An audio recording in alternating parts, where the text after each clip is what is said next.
اعوذ باللہ من الشیطان الرجیم بسم اللہ الرحمن الرحیم۔ آج ہم سورہ بقرہ کی آیت نمبر 63 اور 64 پڑھیں گے۔ وَإِذْ اور جس وقت، اور اس جس وقت، اخذنا ہم نے لیا، میثاقکم وعدہ تم سے، تمہارا وعدہ، ورفعنا اور اٹھایا ہم نے، فوقکم اوپر تمہارے، طور پہاڑ کو، خذو پکڑو، ما جو کچھ، آتیناکم دیا ہم نے تم کو، بقوتٍ ساتھ قوت کے، واذکروا اور یاد کرو، ما جو کچھ فیہ اس میں ہے، لعلکم تاکہ تم تتقون بچو، تاکہ تم پرہیزگار ہو جاؤ۔ اس آیت میں اس وقت جس وقت قرآن پاک کا نزول ہو رہا تھا، اس وقت کے بنی اسرائیل سے اور ہمارے لیے بعد میں آنے والے لوگوں کے لیے یہ پیغام ہے۔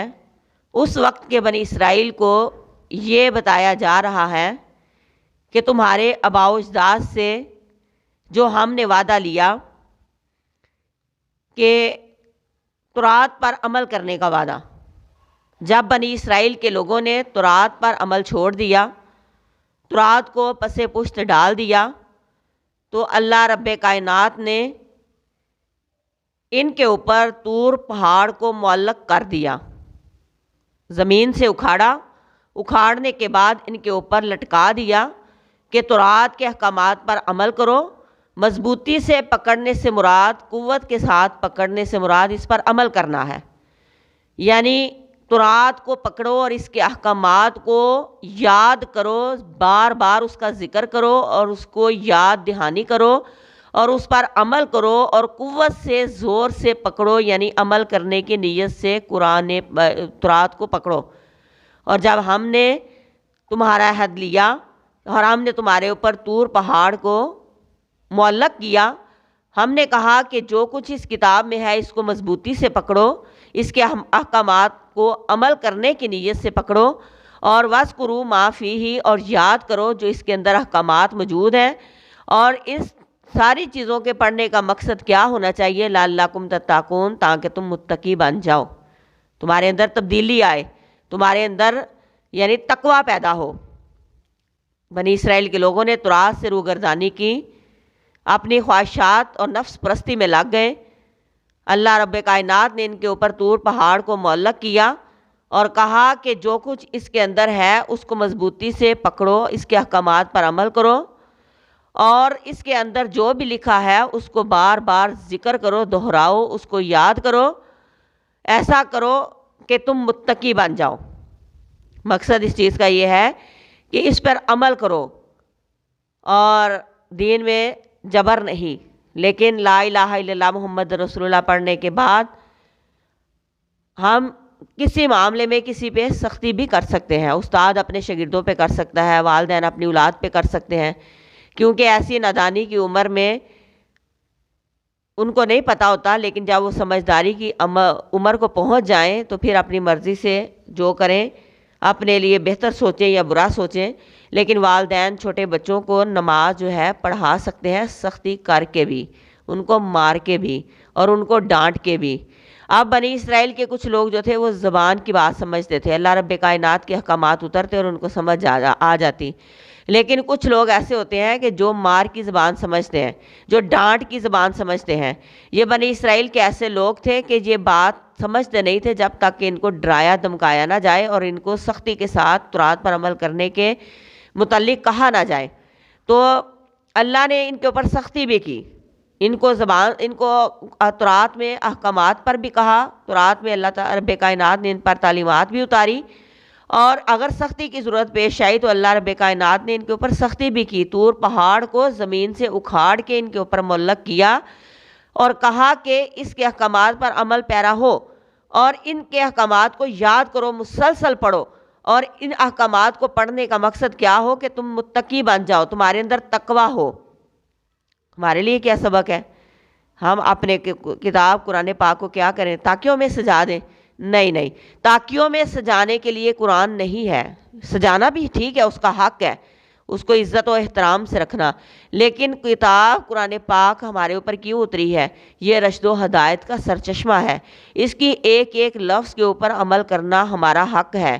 ہم اس کو سجانے کے لیے نہیں، ہم تو نکالتے ہیں قرآن پاک کو صرف جب دلہن کو رخصت کرنے لگتے ہیں اس کے سر پہ رکھنے کے لیے، ہم نکالتے ہیں قرآن پاک کو صرف فوتگیوں پہ پڑھنے کے لیے، اس کے علاوہ ہمیں اس سے کوئی رہنمائی نہیں، بس جلدی جلدی پڑھ لیا، سپارے پورے کیے، بخشوا دیے، یہی ہمارا مقصد بن گیا زندگی کا۔ ہم نے کبھی نہیں دیکھا کہ اللہ تعالیٰ نے اس کے اندر کیا احکامات بھیجے ہیں اور ہمارے لیے کیا اس کے اندر آرڈر ہے اور ہمیں کیا کرنا ہے اور کیا نہیں کرنا، یہ ہم نے کبھی نہیں سوچا اور نہ اس نیت سے کبھی کتاب کو کھولا ہے۔ ہمارے لیے بھی ہدایت ہے کہ ہم اس سے روگردانی نہیں کریں، ہم اس کے احکامات کو پس پشت نہ ڈالیں، اپنے آباء و اجداد کی رسموں کو سر فہرست رکھ کے اور اس کے احکامات کو ہم پس پشت نہیں ڈال سکتے۔ ہمارا جینا مرنا اس کے احکامات کے ساتھ ہے، اللہ رب کائنات کی رضا کے ساتھ ہے، اور اگر ہم نے اس کو پس پشت ڈال دیا تو پھر ان لوگوں کی طرح ہمارا بھی حال ہوگا، بنی اسرائیل کے لوگوں کی طرح، جیسے اللہ کا غضب ان لوگوں کے اوپر نازل ہوا۔ لہٰذا ہمارے اوپر بھی کتاب اتری ہے قرآن پاک، تو ہمیں اس کے اوپر اپنے اہل و عیال کو، اپنی اولاد کو عمل کروانا ہے، چاہے ہمیں سختی بھی کرنی پڑے تو ہم کر سکتے ہیں، جیسے کہ اللہ رب کائنات نے بنی اسرائیل پہ سختی کی اور ان کے اوپر طور پہاڑ کو معلق کر دیا۔ لہٰذا ہمیں اپنے بچوں کو سیدھے راستے پر لانے کے لیے تھوڑی بہت سختی کرنی پڑے تو یہ غلط بات نہیں، بلکہ ہم کر سکتے ہیں اور ہمارا حق ہے کہ ہم اپنے بچوں کو ہدایت کی راہ کی طرف لائیں۔ کہا کہ قوت سے مراد اس پر عمل کرنا ہے، قوت سے پکڑو، مضبوطی سے پکڑو، یعنی اس کے احکامات کو چھوڑو نہیں۔ دنیا کی کوئی بھی چیز آڑے آ جائے لیکن اللہ اور اس کے احکامات سے ہٹنا تمہیں گوارا نہیں ہونا چاہیے۔ یہ نہیں کہ کسی نے کہا ایسے کر لو تو اللہ کے احکامات کو چھوڑ دیا، ویسے کر لیا، اس نے کہا ایسے کر لو ویسے کر لیا، بلکہ اللہ اور اس کا رسول سب سے پہلے، دنیا کے کام بعد میں، دنیا کی باتیں بعد میں، دنیا کی رسمیں بعد میں، پہلے اللہ اور اس کے رسول کا حکم۔ تو ہمیں اپنی کتاب سے رہنمائی حاصل کرنی ہے کہ اس کے اندر کیا ہے، اس کے احکامات کو یاد کرنا ہے۔ طلاق کے مسائل، زکوٰۃ کے مسائل، نماز کے مسائل، روزے کے مسائل، کہ ہر قسم کے مسائل کو ہم نے یاد کرنا اور یاد کر کے اپنی زندگی میں ہم نے انہیں لاگو کرنا ہے اور اس کے احکامات پر عمل پیرا ہونا ہے۔ اور یہ ہم سب کیوں کریں؟ لعلکم تتقون، تاکہ تم متقی بن جاؤ، یعنی ہمارے اندر تقوی ہو، خدا کا ڈر ہو اور ہم گناہوں سے بچیں اور اللہ کا خوف ہمارے دل میں ہو اور ہم جو ہے برے کاموں سے باز آ جائیں۔ اور بنی اسرائیل کو بھی مخاطب اللہ نے اسی لیے کیا، اس دور کے جب کتاب قرآن پاک اتر رہا تھا اس وقت اللہ نے کہا کہ بنی اسرائیل کے لوگوں وہ وقت یاد کرو کہ جس وقت تمہارے آباء و اجداد جو گزر چکے ہیں نا، انہوں نے تورات سے روگردانی کی، اللہ نے طور پہاڑ ان پہ معلق کر دیا۔ تو کیا کرنا ہے؟ تم نے عبرت حاصل کرنی ہے کہ کتاب سے منہ پھیرنے سے اللہ کا عذاب بھی نازل ہو سکتا ہے، کتاب سے روگردانی کرنے سے اللہ کا غضب ہم پہ نازل ہو سکتا ہے۔ تو لہٰذا کتاب پر عمل پیرا ہونے کے لیے اللہ نے ان کے اوپر طور پہاڑ کو معلق کیا۔ ثم تولیتم، پھر گئے تم، ثم پھر تولیتم، پھر گئے تم، ثم پھر تولیتم، پھر گئے تم، من بعد ذالک، بعد اس کے، اس عہد کے بعد، میثاق کے بعد تم نے پھر کیا کیا؟ تھوڑی دیر کے لیے طور پہاڑ تم پہ معلق ہوا اور تم تھوڑی دیر کے لیے کیا ہوئے؟ ڈر گئے۔ اس کے بعد تم پھر یعنی اسی روش پہ چلنے لگے، پھر اللہ کی نافرمانیاں، پھر سب کچھ کرنا شروع کر دیا۔ ثم تولیتم، پھر گئے تم، من بعد ذالک، بعد اس کے، یعنی اس عہد کے بعد پھر تم اپنی روش پہ آ گئے اور اللہ اور اس کے رسول کے احکامات کو پس پشت ڈالنا شروع کر دیا، یعنی وہی پہلے والے کام کرنے تم نے شروع کر دیے۔ پھر اللہ تعالیٰ نے تمہارے اوپر طور پہاڑ کو دوبارہ نہیں معلق کیا، اللہ تعالیٰ نے پھر تمہارے اوپر دوبارہ نہیں سختی کی۔ اللہ تعالیٰ فرماتے ہیں فلولا فضل اللہ، پس اگر نہ ہوتا اللہ کا فضل علیکم اوپر تمہارے، فلو پس اگر لا نہ، فضل اللہ اللہ کا فضل ہوتا اوپر تمہارے، ورحمتہ اور اس کی رحمت نہ ہوتی تو پھر کیا ہوتے؟ لکنتم البتہ ہو جاتے تم، من الخاسرین نقصان پانے والوں میں سے، تو میں نقصان اٹھانے والوں میں سے ہو جاتے۔ یہ اللہ کا فضل ہے کہ تمہاری نافرمانیوں کے بعد تم پر طور پہاڑ کو معلق کیا، تم نے وقتی طور پہ تورات کے احکامات پر عمل کرنے کا وعدہ کر لیا، اس کے بعد پھر تم اسی طریقے پہ چلنے لگے، اللہ اور اس کے رسول کی نافرمانیاں کرنے لگے تو اللہ نے پھر تمہارے اوپر دوبارہ طور پہاڑ کو معلق نہ کیا، بلکہ یہ اس نے اپنے فضل اور رحمت سے تمہیں کیا کیا، نظر انداز کیا۔ اگر اللہ تعالیٰ تمہارے اوپر اپنا فضل اور رحمت نہ کرتا تو تم تو نقصان پانے والے ہو جاتے، یعنی اللہ کے عذاب کا شکار ہو جاتے۔ اللہ تعالیٰ تم پر سخت ناراض تو یعنی ترا سے روگردانی کرنے پر ہے، لیکن اللہ نے تمہیں تو کیا کیا کہ اس کے بعد تمہیں سزا نہ دی، تمہیں یعنی چھوٹ دے دی، مہلت دے دی۔ یہ اللہ کا کرم ہوتا ہے کہ انسان جب ایک دفعہ گناہ کرتا ہے اللہ تعالیٰ انسان کا رسا تھوڑا سا کھینچتے ہیں، لیکن اس کے بعد انسان اگر توبہ کرتا ہے، پھر اس کے بعد پھر گناہ کرتا ہے، پھر گناہ کرتا ہے، اللہ اپنے فضل سے اس بندے کو نظر انداز کرتے جاتے ہیں اور اس کے اوپر دوبارہ سختی نہیں کرتے کہ آنا تو اس بندے نے میرے پاس ہی ہے۔ لیکن اگر اللہ تعالیٰ ہر بندے کو اس کی خطاؤں پر پکڑنے لگے تو دنیا میں نقصان اٹھائیں یہ لوگ بہت زیادہ اللہ کے غضب کا شکار ہوں۔ اللہ تعالیٰ ارشاد فرماتے ہیں کہ اللہ کا فضل اور اس کی، یہ اللہ کا فضل ہے، ہم نافرمانیاں کرتے ہیں اور ہم سانس لے رہے ہیں۔ یہ اللہ کا فضل ہے، ہم نافرمانیاں کرتے ہیں اور ہم روزی کھا رہے ہیں۔ یہ اللہ کا فضل ہے کہ ہم اللہ کی راہ میں جھکتے نہیں، لیکن اللہ تعالیٰ کا دیا ہوا ہم کھاتے ہیں۔ اللہ تعالیٰ ہم سے اپنا رزق نہیں چھینتے۔ اللہ تعالیٰ ہم پہ سورج کو روشنی کے لیے پیدا کرتے ہیں۔ اللہ تعالیٰ چاند کو جو ہے وہ رات کو ہمارے لیے مسخر کرتے ہیں۔